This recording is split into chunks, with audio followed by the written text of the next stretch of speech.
बिल्कुल भाई, तमाम साथियों को नमस्कार, राम राम, आदाब, सत श्री अकाल, वाहेगुरु जी का खालसा और वाहेगुरु जी की।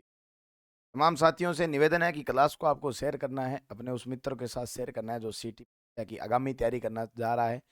उसे रोकना है कि मत कर भाई, कुछ नहीं है सीटी वीटी, अपने नेक्स्ट एग्जाम की तैयारी करो। और कहीं ना कहीं विद्यार्थियों के 8 लाख विद्यार्थी होने पर सरकार खुश नहीं है। कहीं ना कहीं उनका एक मकसद था कि हम बहुत सारे विद्यार्थियों को फेल करें।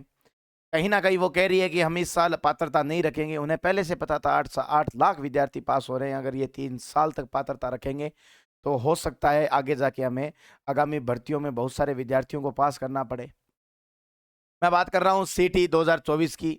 ये वही सीटी है जिसका लंबे अरसे तक इंतजार रहा, जिसके आंसर की जारी होने पे बहुत सारे बच्चों में खलबली मची, जिसका रिजल्ट जारी होने पर बहुत सारे बच्चों में खलबली मची।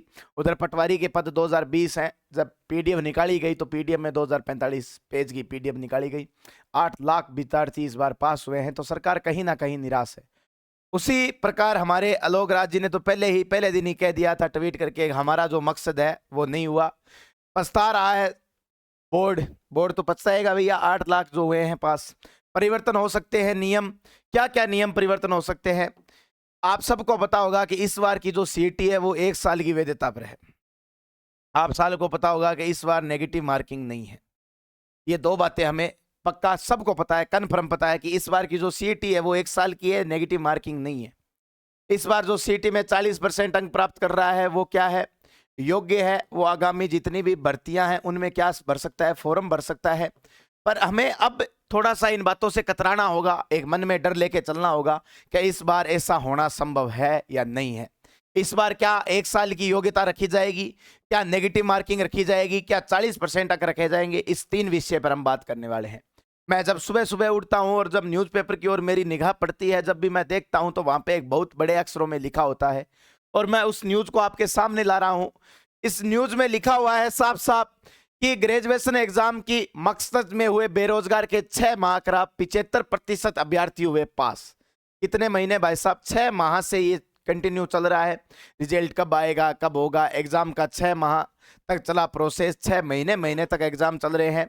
यहाँ पे 11.64 लाख ने दिया एग्जाम, रिकॉर्ड 8 लाख का हुआ। मतलब कहीं ना कहीं विद्यार्थी विद्यार्थी ये जो अपना वर्ग है ये तो खुश है, पर सरकार इस विषय में खुश है बिल्कुल भी नहीं है। पात्रता 1 साल 12 पदों के लिए पात्रता रहेगी। पात्रता 1 साल और 12 पदों के लिए पात्रता रहने वाली है। रिजल्ट में लगातार सीरियल से उत्तीर्ण हुए विद्यार्थी एग्जाम रहा बिल्कुल औत्सुक। मतलब बहुत ही अपने कह सकते हैं कि उनके अंदर ये भावना आ रही है कि यार अपन ने ये क्यों करवाया। आलोक राज जी तो कह रहे थे यार हो सकता है अपन नेगेटिव मार्किंग रखते तो अपना ये जो टारगेट था वो पूरा हो जाता, क्योंकि इनका मकसद ये था कि भीड़ में से वो विद्यार्थी छांटना जो आगामी भर्तियों के लिए तैयार हैं, ताकि इन्हें जोर नहीं आए कि हम रिजल्ट तैयार करें, हम परीक्षा तैयार करें, परीक्षाओं का सेंटर तैयार करें। जिस प्रकार रीट का जो परीक्षा है उसकी 1750 सेंटर इन्होंने निर्धारित किए हैं, 41 जिलों में होने वाले हैं। L1 में जो 4 लाख विद्यार्थी हैं और N2 में आपके 9 लाख विद्यार्थी हैं, तो इन्होंने 1750 सेंटर बनाए हैं। उसी प्रकार ग्रेजुएशन जो एग्जाम हुए थे है ना, 40% का टॉप से स्क्रीनिंग बेहतर हुआ। मतलब कोई फायदा नहीं हुआ अगर 40% रखते या नहीं रखते। इससे अच्छा तो आप सीटी हटवा दो। मैं तो ये आशा करता हूं कि आप सीटी हटवा दो, इसकी जगह जो एग्जाम है वो रख लो। क्योंकि एक तो सीटी में पूरा लंबा चौड़ा क्या है, एग्जाम पैटर्न है, पूरा का पूरा सिलेबस है। जिसे विद्यार्थी पढ़ता है तो उसे बहुत सारी परेशानियों का सामना करना पड़ता है ना। विद्यार्थियों को वो सब्जेक्ट पढ़ने पड़ रहे हैं जो आगामी भर्तियों के लिए कोई भी फायदेमंद नहीं है। तो मैं बात करता हूं अगली न्यूज की कि सीटी के पात्रता नियमों में फिर बदलाव की वायदा, रीट की तर्ज पर नेगेटिव मार्किंग लागू कर सकते हैं। याद रखना इस बार जो सीटी होगी वो 40% से ऊपर की होगी, कह रहे हैं, अभी तक ऐसी सूचना मिल पा रही है, उसमें नेगेटिव मार्किंग होगी। दो बातें हमेशा याद रखना।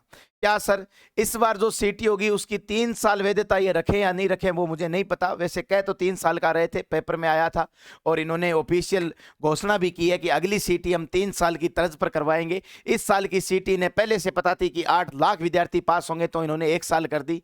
दूसरी बात क्या है, इस साल जो सीटी होगी उसमें आपके नेगेटिव मार्किंग होगी। तीसरी बात क्या है, इस साल की सीटी में आपको 40% से अधिक अंक प्राप्त करने होंगे, है ना। उसके बाद में अपन बात करें कि अपने जो है ना भागजी हैं, उन्होंने भी कहा था सीटी ग्रेजुएशन सेकेंडरी आपके एसएसओ ये छोड़ो, हाँ ये पढ़ो कि सीटी ग्रेजुएशन में 11,64,726 में से 8,78,069 कैंडिडेट पास हुए हैं, यानी करीब 75% सीटी का उद्देश्य कराने का विफल हो गया। मतलब ये कह रहे हैं कि हमने सीटी इसीलिए करवाई थी कि जो अच्छे विद्यार्थी हैं, जिनका वाकई में पढ़ाई में मन है, वो निकल जाएं, ताकि आगामी भर्ती में ज़्यादा भीड़ भाड़ ना हो, हमें भी इतनी दिक्कत ना आए। यही तो सीटी का उद्देश्य है। सीटी का मुख्य उद्देश्य ये है कि आपके जो विद्यार्थी है ना, आपका क्या है मुख्य उद्देश्य, क्या है सर? इनका मुख्य उद्देश्य है कि जो विद्यार्थी वर्ग है वो पढ़ने वाले रह जाए, बाकी पहले से ही फेल हो जाएं, ताकि वो नहीं बैठ पाए। पहले पेपर ऐसे होता था कि सारे फॉर्म भरे जाते थे, फॉर्म भरने में, उसको डिपार्टमेंट देने में, है ना, परीक्षा का सेंटर तय करने में बहुत सारी दिक्कतें आती थी। और हमारे यहाँ पे तो आलोक जी ने साफ कहा है कि सांवरिया जी सही फरमाया, सीटी एग्जाम कराने का हमारा मकसद आधा अधूरा रह गया। या तो नेगेटिव मार्किंग को नहीं हटाते, योग्यता है ना परसेंट को 40% से ज़्यादा बढ़ा देते, मतलब कहीं ना कहीं अब नेगेटिव मार्किंग वापस आएगी, कहीं ना कहीं अपने 40% से ऊपर योग्यता रखेंगे, और 3 साल की वैधता दे या नहीं दे वो इनकी मर्जी है। तो मैं अब एक बात, छोटी सी बात कहना चाहूँगा कि अपने को सीटी ज़्यादा इंपॉर्टेंट रखते हुए और सीटी के वो टॉपिक तैयार करो जो आपकी आगामी भर्ती में आ रहे हैं। जैसे अभी ग्रेजुएशन का रिजल्ट आया है, तो आपके पटवारी की भर्ती है, पटवारी के बाद में आपके वीडियो की भर्ती है, और वीडियो के बाद में प्लाटून कमांडर की भर्ती है। तो ये 3 भर्तियां हैं। अच्छा, पटवारी में 2020 पद है, इसके लिए 435, एक पद के लिए 435 विद्यार्थी क्या है, दावेदार है। 2020 तो इसमें पद है, और जो सीटी में पास हुए हैं वो भी तो फार्म भरेंगे ना, तो वो कितने विद्यार्थी हैं, 8 लाख विद्यार्थी हैं। तो कंपटीशन बहुत तगड़ा रहने वाला है। 8 लाख विद्यार्थी फॉर्म भरने वाले हैं। 8 लाख तो ये सीधे ही पढ़े, और बाकी जो है वो भी फॉर्म भरने वाले हैं, है ना, क्योंकि पटवारी की जो भर्ती है वो ग्रेजुएशन के अंदर है, तो 8 लाख तो सीधे सीधे फॉर्म भरे जाएंगे। और याद रखना, इस बार पटवारी का एग्जाम बहुत तगड़े लेवल पे होने वाला है ना। याद रखना, पटवारी के एग्जाम के लिए हम परीक्षा से पहले ही क्या करेंगे, जीके की सीरीज चला देंगे। तो आपको जिस साथियों को जीका पढ़ना हो वो हमारे ईगल हंट अकेडमी पे आ जाया करें। और अभी तक जिसने हमारा ईगल हंट अकेडमी सब्सक्राइब नहीं किया, आपको बता दूं, अगर आप रीट परीक्षा की तैयारी कर रहे हैं तो हमारे ईगल हंट अकेडमी पे क्या ली जाती है भाई साहब, मैराथन ली जाती है। कोई भी मैराथन 3 या 4 घंटे से छोटी नहीं है ना, जिसमें संपूर्ण जीके की अपन बात करने वाले हैं। तो आपको क्या करना है, आपको यूट्यूब पे जाना है, और ये हमारा ईगल हंट अकेडमी है, इसे जाके आपको क्या करना है, सब्सक्राइब करना है, और बेल आइकन के घंटे को क्या करना है, क्लिक करना है। तो ये छोटी सी न्यूज़ थी, मुझे सुबह से लग रहा था कि बच्चों द्वारा पहुंचाई जाए, तब अपन इस वीडियो को बना रहे हैं। मैं आशा उम्मीद ये करूंगा कि मेरी बात कहीं ना कहीं बच्चों के दिलों को आघात नहीं करेगी, बच्चों को दिलों को समझेगी, आप मेरी भावनाओं को समझेंगे। आप ये नीचे बताना कि ये बात सत्य है कि सीटी करवाएं या नहीं करवाएं, आपके हाथ में है। मिलते हैं नेक्स्ट एपिसोड में, तब तक के लिए राम राम सा, खमा गणी। और हाँ, वीडियो को शेयर और कमेंट और लाइक करके जरूर जाना। राम राम सा, खमा गणी।